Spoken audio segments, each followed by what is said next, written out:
আসসালামু আলাইকুম, আমন্ত্রণ জানাচ্ছি জাগো স্পোর্টসে। আপনাদের সাথে আছি আমি সিদ্দিকুর রহমান সিদ। শুরুতেই জানিয়ে দেব সংবাদ শিরোনাম। পাকিস্তানকে হোয়াইট ওয়াশের লজ্জায় ডুবালো অস্ট্রেলিয়া। সোশ্যাল মিডিয়ায় রিচ বাড়াতেই চেন্নাইয়ের রহস্যজনক পোস্ট। ইংল্যান্ড ওয়েস্ট ইন্ডিজের পঞ্চম টি-20 শেষ 5 ওভারেই।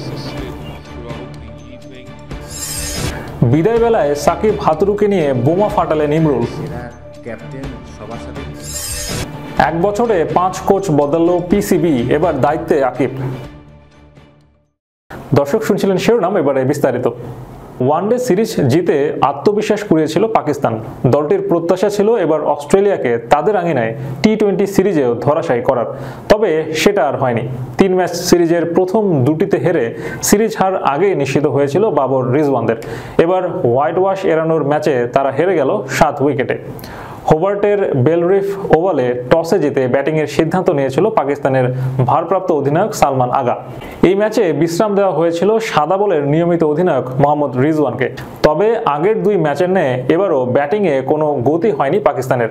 টসে জিতে ব্যাট করতে নেমে 18.1 ওভারেই শেষ হয়ে যায় তাদের ইনিংস। সব উইকেট হারিয়ে রান উঠেছে মোটে 117। যদিও ইনিংস শুরু করতে নেমে ভালো কিছুর ইঙ্গিত দিয়েছিল সাবেক অধিনায়ক বাবর আজম। 28 বলে 1 হালি 4-এ করেছিল 41 রান, কিন্তু দলের অন্য কোনো ব্যাটাররা মোটেও সে ধারা অব্যাহত রাখতে পারেনি। 11 ব্যাটারের মধ্যে বাবর বাদে মাত্র 3 জন পেয়েছিল 2 অঙ্কের দেখা। অজিদের পক্ষে 21 রানে 3 উইকেট নেন পেসার অ্যারন হার্ডি। 2টি করে উইকেট যায় অ্যাডাম জাম্পা ও স্পেন্সার জনসনের ঝুলিতে। 118 রানের লক্ষ্যে ব্যাট করতে নেমে শুরুতেই হোঁচট খায় অস্ট্রেলিয়া। 30 রানে খুঁয়ে বসে 2 উইকেট। তবে 27 বলে সমান 5টি করে 4 ও ছক্কায় 61 রানের অপরাজিত ইনিংস খেলেন অজিদের জয়ের বন্দরে পৌঁছে দেন মার্কাস স্টোয়নিস। পাকিস্তানের পক্ষে 3টি উইকেট ভাগাভাগি করে নেন শাহিন আফ্রিদি, শাহানদাত খান ও আব্বাস আফ্রিদি। পাকিস্তানের পক্ষে 3 উইকেট ভাগাভাগি করে নেন শাহিন আফ্রিদি, জাহানদাত খান ও আব্বাস আফ্রিদি। আইপিএলের মেগা নিলামের আগে চেন্নাই সুপার কিংসের রহস্যজনক এক পোস্ট। সেখানে দেখা যায় ভারতীয় অলরাউন্ডার রবীন্দ্র জাডেজার সাথে একজন ক্রিকেটারের শ্যাডো নিয়ে ক্যাপশনে সেই অলরাউন্ডারের নাম জানতে চাওয়া হয়। ছবির সেই শ্যাডোর সাথে সাকিবের অনেকটাই মিল দেখা যায়। আর তাতেই নেটিজেনরা প্রশ্ন তুলেছে, সাকিবকে নিবে তো চেন্নাই, নাকি কেবল সোশ্যাল মিডিয়ায় রিচ বাড়ানোর জন্যই এমন পোস্ট? ক্যারিয়ারের সোনালী সময়ে আইপিএলে 6 মৌসুম কাটিয়েছেন সাকিব। কলকাতা নাইট রাইডার্সের জার্সিতে খেলেছেন সাকিব আল হাসান। এছাড়াও সানরাইজার্স হায়দ্রাবাদের হয়ে 2 আসরে মাঠ মাতিয়েছেন অভিজ্ঞ এই অলরাউন্ডার। বয়স আর পারফরমেন্সে ভাটা পড়ায় নিয়মিত আইপিএলে খেলা সাকিবের প্রতি আগের আসরের কোনো দলই দেখায়নি আগ্রহ। তবে সবাইকে অবাক করে চেন্নাই সুপার কিংসের রহস্যজনক এই পোস্টের পর সাকিবিয়ানরা দেখছেন আশার আলো। কেননা চেন্নাই বরাবরই অভিজ্ঞতার দিকে প্রাধান্য দেয়। সেই দিক থেকে সাকিব আল হাসানের চেয়ে অভিজ্ঞ অলরাউন্ডার পাওয়া বেশ কঠিন। জাডেজার যমজ অলরাউন্ডার আর ছবির শ্যাডোর সাথে সাকিবের মিল, দুয়ে 4 মিলিয়ে অনেকে ধরে নিচ্ছেন 2025 আইপিএলে চেন্নাইয়ের হলুদ জার্সিতে দেখা যাবে সাকিবকে। গেল আসরের দলগুলোতে আগ্রহের তালিকায় না থাকায় সাকিব এবার নিজের ভিত্তিমূল্য কমিয়ে নাম দিয়েছেন আইপিএলের মেগা নিলামে। 37 বছর বয়সী এই অলরাউন্ডার নিজের ভিত্তিমূল্য কমিয়ে এনেছেন 1 কোটি রুপিতে। তবুও তার দল পাওয়া নিয়ে শঙ্কা তো ছিলই। তবে চেন্নাই সুপার কিংসের এই পোস্টের পর সেই শঙ্কার কালো মেঘ কিছুটা দূর হলেও সাকিবের আইপিএলে খেলা নিশ্চিত হতে অপেক্ষা করতে হবে জেদ্দায় অনুষ্ঠিত হতে যাওয়া সেই মেগা নিলাম পর্যন্ত।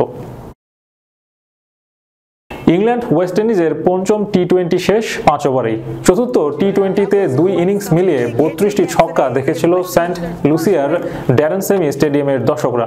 সিরিজের পঞ্চম ও শেষ টি-20ও এমন বিনোদন খুঁজছিলেন তারা। তা আর হলো কই, বৃষ্টি তো সবই বরবাদ করে দিল। সেই ম্যাচে দর্শকরা খেলা দেখতে পেরেছে মাত্র 5 ওভার। বাকি খেলা খেলেছে সেন্ট লুসিয়ার ভারী বৃষ্টি। সেই ভেন্যুতে আগের ম্যাচে ইংল্যান্ডের 218 রান টপকে ফেলেছিল ওয়েস্ট ইন্ডিজ।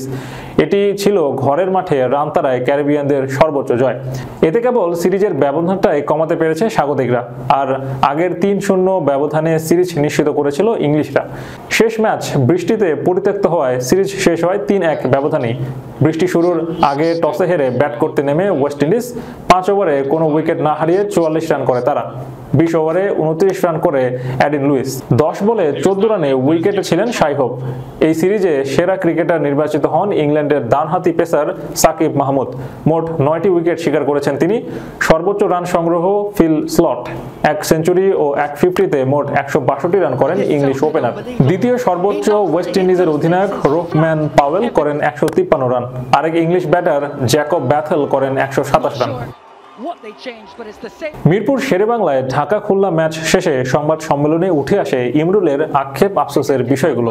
কিন্তু বিষাদগারের পথে না হেঁটে ইমরুল বলেন, এই মুহূর্তে এসে এই বিষয়গুলো আর কথা বলতে চাচ্ছি না। যেটা হয়েছে সেটা আমি মনে করি আমার কপালে ছিল। আমি বলবো না আমি শতভাগ ঠিক ছিলাম, হয়তো আমি আরো ভালো করতে পারতাম। ভালো খেললে হয়তো ধারাবাহিকভাবে সুযোগ পেতাম। তবে হ্যাঁ, সুযোগগুলো যদি আরেকটু ফ্লেক্সিবল থাকতো তাহলে হয়তো আমার ক্যারিয়ারটা ভিন্ন হতো। আমি জানতাম না খেলার পর আমি পরের ম্যাচে থাকবো কিনা বা পরের সিরিজে থাকবো কিনা, এজন্য একটু কঠিন হয়ে গিয়েছিল। নিজের ক্যারিয়ার নিয়ে ইমরুল বলেন, 2006 সালে যখন প্রথম শ্রেণীর ক্রিকেটে অভিষেক হয় তখন চিন্তা করিনি যে বাংলাদেশের হয়ে এতগুলো টেস্ট খেলতে পারবো। আর সবশেষে এখন যেভাবে বিদায় নিলাম, আমি খুব খুশি যে বাংলাদেশের হয়ে 39টি টেস্ট ম্যাচ খেলতে পেরেছি। এটা আমার জন্য অনেক বড় প্রাপ্তি, কারণ এক টেস্ট হোক বা 50 টেস্ট বা 100 টেস্ট খেলেন, বাংলাদেশের প্রতিনিধিত্ব করাটাই বড়।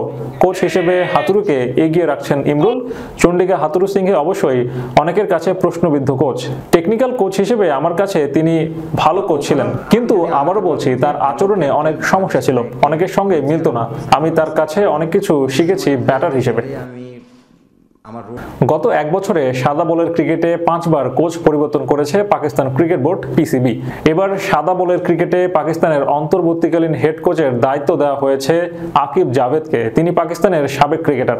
এছাড়াও পিসিবির নির্বাচক কমিটির আহ্বায়ক হিসেবে দায়িত্ব পালন করেছিলেন।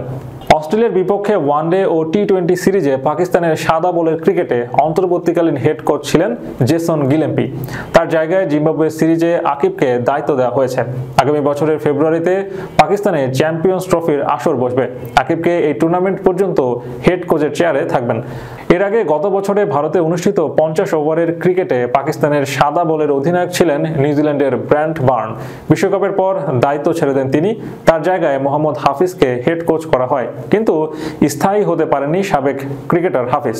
এরপর দক্ষিণ আফ্রিকার গ্যারি কারস্টেনকে হেড কোচের দায়িত্ব দেওয়া হয় পাকিস্তানের। গত মাসে তিনিও দায়িত্ব ছেড়ে দিয়েছেন। মোহাম্মদ রিজওয়ানকে ওয়ানডে ও টি-20 ফরম্যাটের অধিনায়ক করেছে পিসিবি। এতে নাকি মত ছিল না ক্যারস্টেইনের। তার সঙ্গে আলোচনা করে সিদ্ধান্ত না নেওয়ায় তিনি সরে দাঁড়িয়েছেন বলে অভিযোগ। ক্যারস্টেইনের পর টেস্ট দলের অধিনায়ক গিলেম্পিকে ওয়ানডে ও টি-20 দলের কোচের দায়িত্ব দেওয়া হয়। পিসিবি তাকে বলে 3 ফরম্যাটে কোচ হওয়ার জন্য।